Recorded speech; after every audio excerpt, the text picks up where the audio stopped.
Monday morning, 8:33 my time on this lovely October 13th day. Getting in full swing of the fall, that's for sure. Luckily, it's frozen up here, so the bugs are mostly dead, which is insanely nice to know. It was chaos this year. Anyways, I digress. Um, I was driving a lot around the country this last weekend, visiting some things. I'll say there's some fun news coming. Just know that. I'll get to that. I'm not sure soon. We'll just say soon. It's exciting.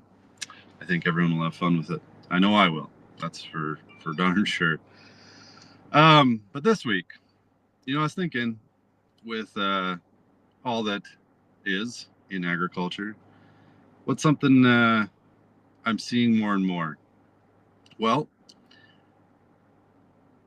either it's sort of starting to be thought of, or something's brewing, or just needs to be done. All of the above, really.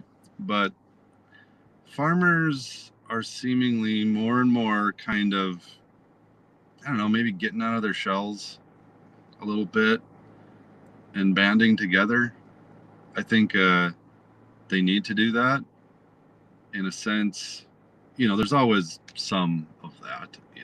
Of course there is with different organizations and local meetings and all that. But I'm talking like in a bigger sense that is impactful, and I'm just seeing more and more frustration. Of course, you know, I don't have to tell anyone really why, but there's another side to it, and I just think as a whole, farmers need to keep going and kind of collaborate more, work together to really get through and solve some of the bigger problems we've been bitching about, honestly, for years. Whether it's how systems and markets and businesses and corporates and you name it, government interacts with all this stuff. Nothing's going to change unless farmers do band together more. And some of that where I'm starting to see some cracks, fissure in where we traditionally think they organize is with some of these farm organizations. Whether you know it or not, many of the large ag organizations from your, National Corn Growers Association, or American Soybean Association, stuff like that, Pork Council, uh, Farm Bureau, Farmers Union, whatnot. There's tons of them. I've probably thousands and thousands.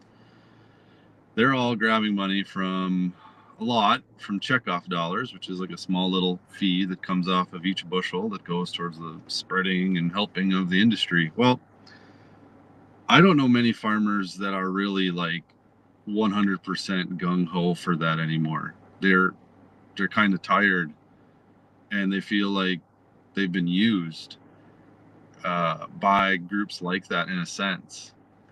And sometimes those dollars have been used not in a poor way. It's also not saying that these organizations have done like terrible things or like they're bad or anything. It's they've done good things, but then there are limits to what they can do. That is true. There's also limits to what an individual farmer can do. That's why they get to these organizations. But those were the tools that kind of came out of tougher times in agriculture, from way back in the day to the 80s, to different times, and every step up throughout the way in different sectors of ag. They lobby, they fight for things. Of course, the feeling more and more from farmers is, well, you haven't done your job. You've dove into special interests, into politics more, into the money that's surrounding it all. And there's a larger, process behind all of this anyways. If you really want to get deep, I'm not going there. You can at home go there all you want. I have my opinions, but really, farmers need to really stop and think with everything going on and be like, if we're going to solve these things, we have to come together in a different way. I think things like I'm talking here, social media, XYZ podcasts, different content, newsletters, farmers going on websites, even, making their own. All these are parts of things that weren't normal back in the day. So they just weren't like a thing. Now farmers can express their voice and band together in different ways. And though it's still complicated, I think there's some, let's say there's some driving, unifying forces I see slowly building. They're not fully set.